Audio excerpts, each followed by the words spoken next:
Bonjour, mon nom est Éric Saint-Gelais, je suis président de Miegi, qui propose des solutions personnalisées d'apprentissage, de soutien à la performance et de gestion du changement aux entreprises en transformation. Alors, permettez-moi de vous souhaiter la plus cordiale des bienvenues à ces capsules intitulées Lumière sur nos conseillers, qui visent à promouvoir ce que nous offrons de mieux à nos clients. Alors aujourd'hui, j'ai le plaisir d'accueillir ma collègue Patricia Kautas, conseillère en gestion du changement, qui est présentement en affectation chez l'un de nos clients dans le secteur alimentaire et pharmaceutique. Bonjour Patricia. Bonjour Eric, ça va Ça va? bien? Oui, toi aussi? Oui, je suis Excellent. contente d'être ici avec toi aujourd'hui. Oui, moi aussi. Alors Patricia, est-ce que tu peux nous parler un peu du contexte initial de ton projet? Donc, quel était l'enjeu initial? Oui, absolument. Alors, je viens juste de terminer un projet qui avait pour mandat de regrouper une partie d'une division d'affaires qui a été nouvellement acquise dans leur plateforme SAP RH et Paye de l'entreprise. Ça semblait assez facile point de vue technologie, mais en réalité, il s'agissait de fusionner ensemble deux cultures vraiment différentes.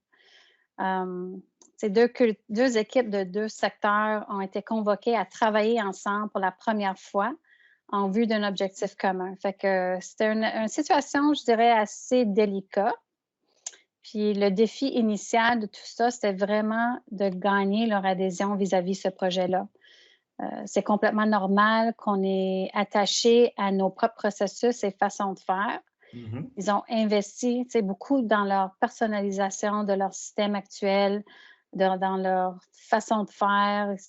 Ils ont eu la difficulté vraiment à accepter qu'ils vont perdre des choses.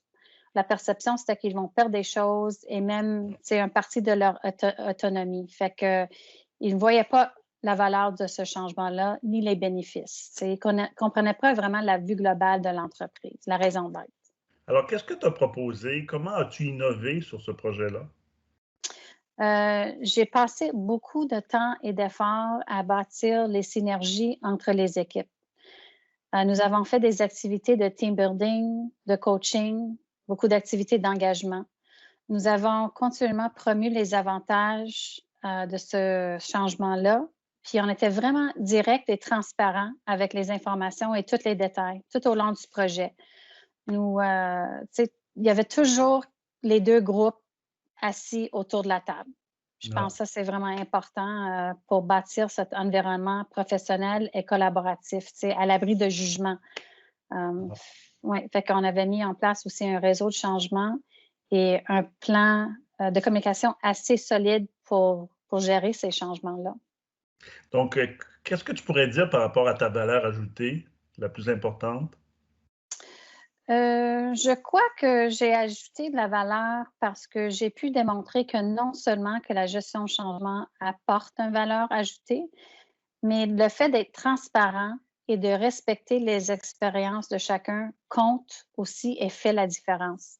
C'est vraiment un climat ouvert au changement, au Ah, compromis, des nouvelles idées.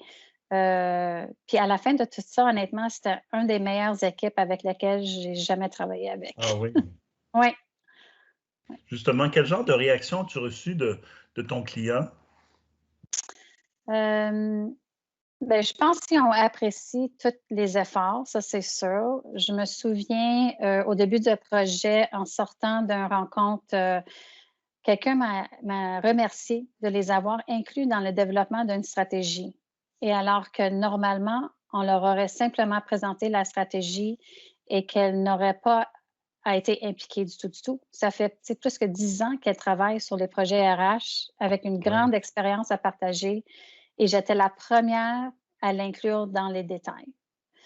Euh, Puis je me souviens à la fin du projet, la directrice RH a déclaré qu'elle n'a jamais signé autant de communication dans un cadre de un projet comme ça. Euh, c'est comme, je prends ça vraiment comme un compliment parce qu'à la fin de la journée, le but ultime de la GDC pour moi est d'assurer qu'il n'y a aucune surprise. Ben oui. Et je peux dire avec beaucoup de fierté qu'il n'y avait pas eu.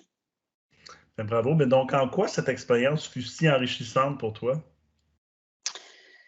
Je trouve, c'est une bonne question. Je trouve pour moi, les résultats en général étaient très gratifiant. Tu sais, oui, on avait mis en œuvre le système avec succès, mais plus que ça, j'étais capable à ouvrir les portes à les 2 groupes, Ah, de, tu sais, créer des synergies, de fusionner les 2 cultures ensemble pour qu'aujourd'hui, ils travaillent, avec des processus intégrés dans un contexte, très collaboratif et dans un bon climat. Fait que vraiment, c'était vraiment de abattu les murs qui séparaient ces 2 cultures-là. ben, bravo. Ben, merci, Patricia. C'est vraiment génial. Un beau partage. Ça me fait plaisir. Merci. Alors, on espère que vous avez apprécié cette capsule et on vous dit à très bientôt. Au revoir. Merci. Bye.